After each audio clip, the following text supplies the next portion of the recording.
তোমরা সবাই? আশা করছি তোমরা সকলে ভালো আছো। তো আমাদের পুজোর লাস্ট দিনে আমরা কি সেটআপ ইউজ করেছিলাম আর সেটআপের কানেকশন কিভাবে করেছিলাম আর সেটআপটা কিরকম বাজছিল, তো সেই সব কিছু তোমাদেরকে দেখাবো। আর সাউন্ড টেস্ট তো তোমাদের জন্য আছেই। তো চলো ভিডিওটা শুরু করা যাক। তো হ্যালো এভরিওয়ান, তো আজকে লাস্ট দিন। তো দেখতে পাচ্ছ প্যান্ডেলের এই অবস্থা সকালবেলা। তো সবুজ পাতা লাগিয়েছিলাম, তো হয়ে গেছে শুকনো, তো শুকিয়ে কালার চেঞ্জ হয়ে গেছে দেখতেই পারছো। তো যাই হোক, ছোটো করে আমরা করেছি। তো এখানে দেখতে পাচ্ছ আজকে লাস্ট সেটআপ। তো লাস্ট সেটআপে আজকে দুখানা টপ লাগিয়েছি আর নিচে ডবল বেস দেখতে পাচ্ছ 1500 আর এদিকে 650 আগুজার। আর দেখতে পাচ্ছ এটার মধ্যে কত ওয়াট স্পিকার লাগানো আছে সেটা তোমাদেরকে বলি দিই একবার।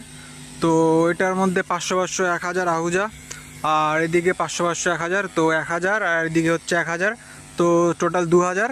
আর নিচে হচ্ছে এখানে 1500 প্লাস 1500, তো বুঝতে পারছো 3000, আর উপরে 2000 5000, আর এখানে 650 1300, তো বুঝতে পারছো 5000। আর এখানে হচ্ছে 1600 আর 300, তো বুঝতে পারছো টোটাল সেটআপ এখানে রয়েছে তোমার 6300। তো 6300 টোটাল সেটআপ। আর মেশিনে পুরো 7600, তো বুঝতে পারছো হেডরুম অনেকটাই ছাড়া আছে। তো চল, তো অ্যাম্পলিফায়ার কী লাগিয়েছি সেগুলো তোমাদেরকে দেখিয়ে দিচ্ছি। তো এখানে দেখতে পাচ্ছো আহুজা 7600, আর এখানে দেখতে পাচ্ছ আহুজার ইকুয়ালাইজার। আর ইকুয়ালাইজার যে সেটিংটা করেছি সেটা তোমরা দেখে তোমরা কপি করো না, আশা করি তোমাদের সেটআপ নাও ভালো বাজতে পারে। তো যার বক্স যেমন সেমন ইকুয়ালাইজার সেটিং করো, আর করে দেখতে পারো, যদি ভালো লাগে তো রেখে দিও, তো কোনো অসুবিধা নেই। আর এখানে দেখতে পাচ্ছ একটা লোকাল একটা স্টেবিলাইজার। তো এসব স্টেবিলাইজার না নয় ভালো, তোমরা কোম্পানি নেওয়ার চেষ্টা করো যেটার মধ্যে ফ্রিকোয়েন্সি কমানো বাড়ানো যায়। না হলে তোমার জেনারেটারে যখন চালাবা তখন অনেক প্রবলেম হতে পারে। আর লোকাল জেনারেটারে তো ফ্রিকোয়েন্সির কোনো ঠিক থাকে না, তোমরা নিশ্চয়ই জানো। আর এখানে দেখতে পাচ্ছ এটা হচ্ছে স্ট্রেঞ্জার মিক্সার, তো এটা নামটা চেপে দিয়েছি। আর স্ট্রেঞ্জার মিক্সারটা তো কোনোদিন ইউজ করি না আর কাউকে ইউজ করতে বলিও না, তো এটা শুধু লোকের কান জ্বালানোর জন্য ইউজ করছি। তো বুঝতেই পারছো হাত বাড়াতে কোয়ালিটি পোষায় না, তাদের কান বুক যতক্ষণ না কাঁপছে ততক্ষণ পোষায় না, বুঝতেই পারছো, তার জন্য এটা ইউজ করেছি। আর পিছনের কানেকশানও তোমাদেরকে দেখিয়ে দিচ্ছি। তো পুরো টোটাল সেটআপ স্টুডিওতে আছে, দেখতে পাচ্ছ পুরো সেটআপ স্টুডিওতে আছে। আর টপ বেস একসাথে করে কানেকশন করেছি, সেটাও তোমাদেরকে দেখিয়ে দিচ্ছি। তো দেখতে পাচ্ছ ফুল রেঞ্জের টোটাল সেটআপটা রান হচ্ছে, টপ বেস একসাথে, আর ওইদিকেও টপ বেস একসাথে দেখতে পারছো। তো টোটাল সেটআপ স্টুডিওতে চলছে। আর এই মিক্সারের একটা খাসিয়ত তোমাদের বলে দিচ্ছি, এটা হচ্ছে ব্লুটুথ যখন কানেক্ট করবা তো ডবল সাইড স্টুডিও হবে, তো শুনতে খুব ভালো লাগে। আর এই মিক্সারটা মোটামুটি কোয়ালিটি ভালোই আছে। আর রিভাবটা খুব সুন্দর, কম বাজেটের মধ্যে খুবই সুন্দর রিভাব, তো তোমার ইউজ করতে পারো মোটামুটি চলার মতো। তো চলো তোমাদের একটা সাউন্ড টেস্টিং দিয়ে দিই ছোট্ট করে। তো তার আগে তোমাদেরকে আমাদের বন্ধুদেরকে একবার দেখিয়ে দিচ্ছি। তো সবাই হাই করে দাও। আর এই যে আমাদের আপু দাদা, তো দেখতে পাচ্ছ আজকের সেটআপ আর আজকের আমাদের ছেলেপেলে সব রেডি। তো চলো একটা সাউন্ড টেস্টিং তোমাদেরকে দিয়ে দিই। গান প্লে করো।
Clarity Remix.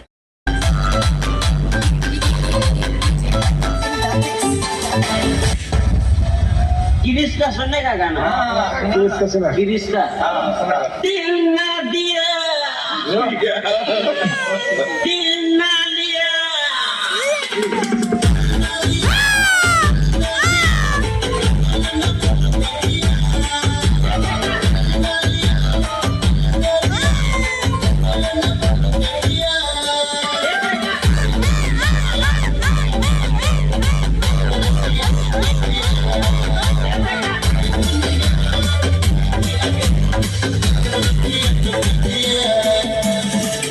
यही नहीं, अभी और सुनिए। प्यार ना किया तो क्या किया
गिरीश के पापा का गाना सुनने प्यार ना किया तो क्या किया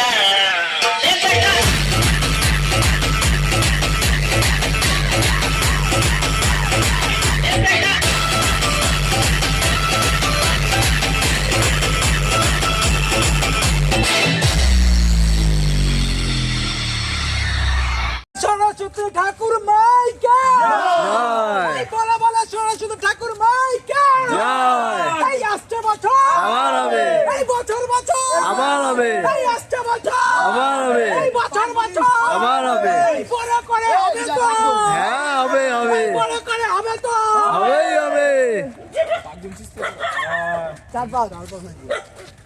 এই জয় শ্রীরাম জয় শ্রীরাম জয় শ্রীরাম জয় শ্রীরাম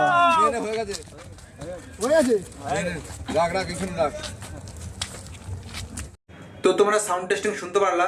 তো তোমাদের মনে এই কোশ্চেনও থাকতে পারে যে দাদা 1500 ওয়াটের স্পিকারটা বেশি ভালো বাজছিল নাকি 650 ওয়াটের স্পিকারটা বেশি ভালো বাজছিল। তো দেখো যদি কোয়ালিটি অনুযায়ী দেখতে যাও তো 1500 থেকে 650 স্পিকারের কোয়ালিটি খুবই সুন্দর ছিল। আমার তো 650 স্পিকারের কোয়ালিটি খুবই সুন্দর লেগেছে। আর যদি বলো লাউডনেসের ব্যাপারে লাউড কোনটা ছিল তো দেখো 1500 ওয়াট যেহেতু তো ওয়াট বেশি তো আওয়াজ বেশি, তো 1500 ওয়াটের লাউড বেশি ছিল, কিন্তু 650 হওয়া সত্ত্বেও 650 স্পিকারটাও ভালো টক্কর দিচ্ছিল, ভালো লাউড ছিল। আর 650 স্পিকারে তোমরা যদি চাও যে মডিফাই করে দাও তো মডিফাই করতে পারো, বিন্দাস করতে পারো, কোনো রকম প্রবলেম হবে না, ভালোই বাজবে। আর মডিফাই করলে তোমরা ইনর ভয়েস কল লাগাতে পারো 25 mm এর, আর সিলিকন স্পিকার লাগাতে পারো, খুবই সুন্দর রেসপন্স করবে। আমার কাছে তো খুবই সুন্দর রেসপন্স করছে, তোমরাও করলে করতে পারো, খুবই সুন্দর রেসপন্স করবে তোমাদেরও। আর যদি তোমরা 650 স্পিকারটা নিতে চাও তো আমি বলবো তোমরা 650 স্পিকারটা নিয়ে তোমরা ডুয়াল হিসাবে ইউজ করতে পারো, খুবই সুন্দর রেসপন্স করবে। আর যদি 1500 ওয়াটের স্পিকার নিতে চাও তো 1500 ওয়াটের স্পিকারটা তোমরা ফ্রন্ট বেস না লেগে তোমরা কার্ভ বেস, পপ বেস টাইপের বা রিভার্স ফিটিং বেস এসব বেসে তোমরা ইউজ করতে পারো, খুবই সুন্দর রেসপন্স করবে। আর যদি বলো 650 স্পিকারের কোয়ালিটি কেন এত ভালো দিচ্ছিল, তো দেখো 650 স্পিকারের কোয়ালিটি ভালো দেওয়ার কারণ তার ফ্রিকোয়েন্সি রেসপন্স, ফ্রিকোয়েন্সি অনেকটা লো, মানে 29 থেকে 30 হার্জ পর্যন্ত ফ্রিকোয়েন্সি ছিল, তো খুবই সুন্দর ফ্রিকোয়েন্সি, 30 হাজার ফ্রিকোয়েন্সি স্পিকার খুবই সুন্দর হয়ে থাকে বেসের দিক দিয়ে। আর 1500 ওয়াটের স্পিকারটা তোমার 40 হাজার ফ্রিকোয়েন্সি, তো তার জন্য ওটার বেসের ডিপনেসটা একটুখানি কম 650 থেকে, তো তাই কোয়ালিটি অনুযায়ী তোমাদের 650 স্পিকারটা খুবই সুন্দর বাজবে। আর লাউডের দিক থেকে তোমাদের 1500 ওয়াটের স্পিকারটা লাউড খুবই সুন্দর বাজবে, তো দুটোই ভালো। তো মোটামুটি কোনো রকম হেডফোন নিতে দুটোই খুব ভালো স্পিকার, তো তোমরা নিতে পারো। তো দুটোরই আলাদা আলাদা কাজ, দুটোরই আলাদা আলাদা ফ্রিকোয়েন্সি, এটা তোমাদের বুঝতে হবে তোমাদের কোন ফ্রিকোয়েন্সিটা পছন্দ আর কি তোমাদের পছন্দ, কি তোমাদের দরকার সেটা বুঝে তোমরা স্পিকার নিতে পারো। তোমাদের যদি লাউড বেশি লাগে তো তোমরা 1,500 ওয়াটের স্পিকার নিতে পারো, বা তোমাদের যদি কোয়ালিটি বেশি লাগে তো তোমরা 650 স্পিকার 4খানা ডুয়েল বেসে লাগিয়ে ইউজ করতে পারো, খুবই সুন্দর রেসপন্স করবে, কোনো রকম প্রবলেম হবে না। তো আশা করছি ভিডিওটা তোমাদের ভালো লেগেছে, আর ভিডিওটা ভালো লাগলে একটা লাইক করে দিও, আর চ্যানেলে নতুন না থাকলে অবশ্যই সাবস্ক্রাইব করতে একদম ভুলো না। আর ভিডিওটা তোমাদের বন্ধুদের সাথে শেয়ার করতে পারো। আর 650 স্পিকার কার কার কাছে আছে, বা 1,500 ওয়াটের স্পিকার কার কার কাছে আছে, আর এখন পর্যন্ত কিরকম রেসপন্স দিচ্ছে, বা কোনো রকম প্রবলেম হচ্ছে কিনা চালাতে, তো সেটা তোমাদের কমেন্টে জানাতে পারো। আমি তোমাদের প্রবলেমের সলিউশন নিশ্চয়ই নিয়ে আসবো ভিডিওর মাধ্যমে। তো চলো দেখা হচ্ছে নেক্সট ভিডিওতে।